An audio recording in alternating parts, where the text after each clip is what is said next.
92.5 We are back here at Chickies and Pete's, and the student athlete of the week is Justin Davalos of Forrest Elementary in the Northeast, and he was nominated by his dad, who's over here, Big Joe. Justin, welcome to the show. You're 11 years old. You play baseball. You're a pitcher. Welcome. Yeah, thank you. Congratulations on being the student athlete. Thank you. You happy to be here? Yes. All right. You know these big guys here to my left? Yes. You want to ask them some questions? Yes. The first question is, how do you get pumped up for a game? Oh, man. It's a great question. Music. Yeah, music is definitely a key factor. Yeah. To be honest, I try not to get so pumped up before a game because otherwise I'll go out there and just be all over the place and, forget my job or what I'm supposed to be doing. So I try to stay pretty mild-mannered before a game. Yeah, Justin, I feel like the older you get, the more getting pumped up takes out your energy. It takes more out of you. So when I was younger, I used to go crazy and I'd headbutt my teammates with my helmet on and you get all fired up. And I feel like that's the way you should play when you're younger. But as you get older, you start getting tired quicker, so you stop doing that. What do you do to get pumped up for a game? I start listening to music. Yeah. And There you thinking go. about the thoughts. Yeah. Nice. Yeah.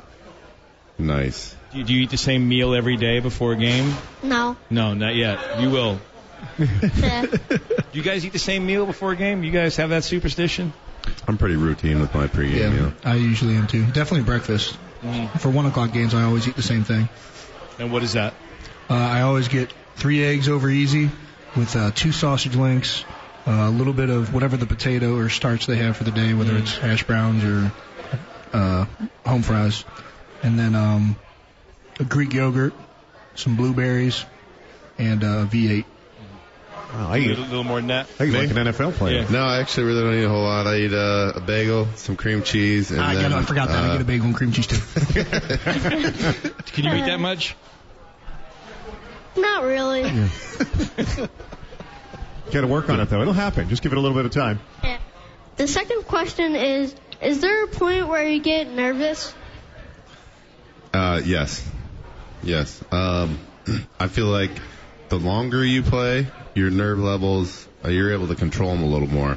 Early on in my career, I would get so nervous before a game about, I would go out there and we'd be standing in the huddle, like getting ready to call the first play, and I just remember my legs just like shaking and quivering, and then like you go and you get after the first play and you make that first contact, then you're like, oh, okay, it's all done now. I would throw up. People throw up before a game. Yeah. I've seen that before too. You throw up?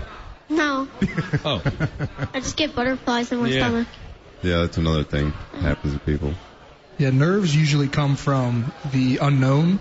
So, like, just like Todd was saying, when you're younger, when you're first coming into a new situation, like when you're first playing the NFL or your first play even in high school, whenever you're doing something new, that's when the nerves are always the highest.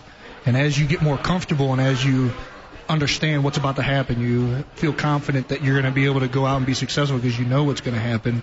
That's when those nerves start to fade away. I had a question. The night before, for both of you, the night before your first game for the Eagles, Yeah. did you sleep right through the night, or was it the whole night you're up getting nervous? Oh, no, I slept hard. Did you? No. Again, I couldn't do that. Let me tell you my story as a radio guy. My first radio show. Did not sleep all the night. But you two, you slept right through the night? Yeah, no. Yeah, you sleep. I feel like sleep's so important that you don't really take that away from yourself with being nervous. I would think the whole game would be going through your head and everything, and it's like, I'm going to be out there. There's going to be a crowd of, 70,000 people, family, friends. Maybe it has to do with because you get up and go straight to the radio show. Right. And when we get up, we have a little bit of time, We have breakfast, and we kind of, I eat breakfast like Kelsey, though. I just found out. We have Very similar. Yeah. Breakfast and more breakfast. then we have more breakfast right after that. You have another question? Yeah. Here's the third question.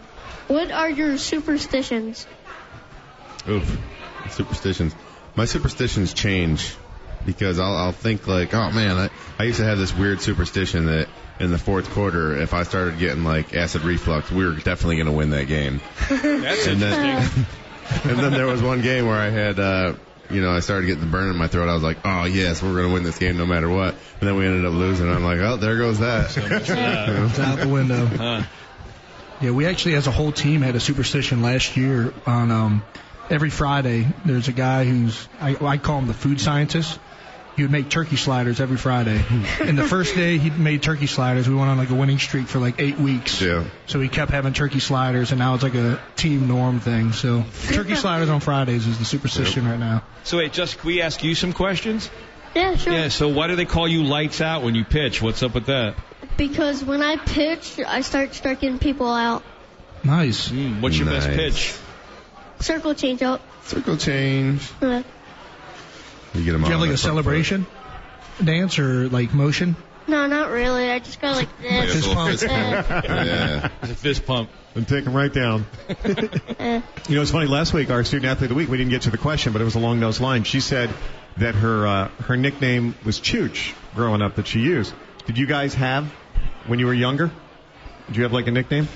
My nickname growing up by my father was Bubba, and by everybody else it was Big Country. And I grew up in the middle of the city, so it really didn't fit at all. I had a few nicknames. Big Country was one of them. I feel like that's the big kid from every school. Every big white kid from every school. Hey, Big Country. Yeah. I think I had another one that was T-Bird. And I don't know why. Big Kettle. One of our barbers. Big Kettle. One of our barbers just called me Big Kettle. I'm about to start calling you Big Kettle That's a again. great I like name. that. That's actually never been used before. That's a great name. Time to bring that one back. Wow. Justin, thank you so much. You did a fantastic job. Thank you. And thanks for coming on, joining us. Justin. Thanks, Justin. You want to give a shout out to your mom and dad on the radio? Yeah, I want to give a shout out to my mom and dad and the Lansing Knights.